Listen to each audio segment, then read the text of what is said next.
Isang sasakyan ang nang-araro sa gitna ng kasiyahan sa Minglanilla, Cebu. 8 ang sugatan sa disgrasya. Saksi si Femery Dumabok ng GMA Regional TV.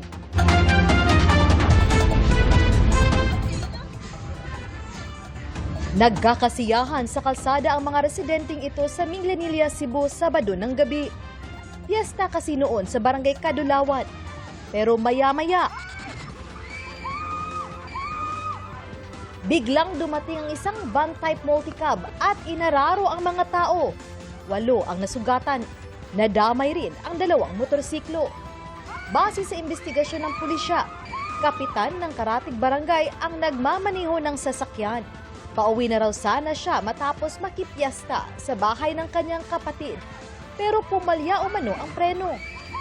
Pagpadong niya, dulhog, nga particular nga barangay road, na walaan daw og break ang iyang multicab nga gidrivean, and it unfortunately dragged and bumped over several victims who was at that time, no, though wala man gyud sila naa sa tunga sa daan, no, na igo gyud. Nasa kustodya na ng pulisya ang kapitan na umamin daw na nakainom ng mangyari ang insidente. Admitted man, no, sa barangay kapitan na nakainom siya, but regarding sad nga moingon ta nga hubog, dili man noon ta maka-conclude, no, ana. Tumangging humarap sa kamera ang kapitan, alinsunod sa payo ng kanyang abogado. Pero sa off-cam interview, nangako siyang sasagutin ang gastusin ng mga biktima at danyo sa 2 motorsiklo. Inihahanda na ng pulisya ang kasong reckless imprudence resulting to multiple physical injuries and damage to properties laban sa kapitan.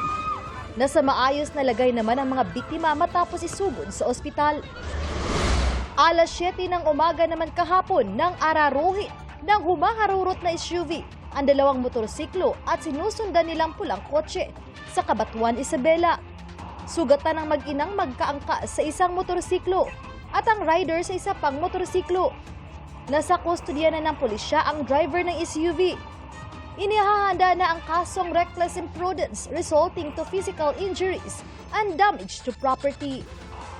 Para sa GMA Integrated News, ako si Femery Dumabok ng GMA Regional TV, ang inyong saksi. Mga kapuso, maging una sa saksi. Mag-subscribe sa GMA Integrated News sa YouTube para sa iba't ibang balita.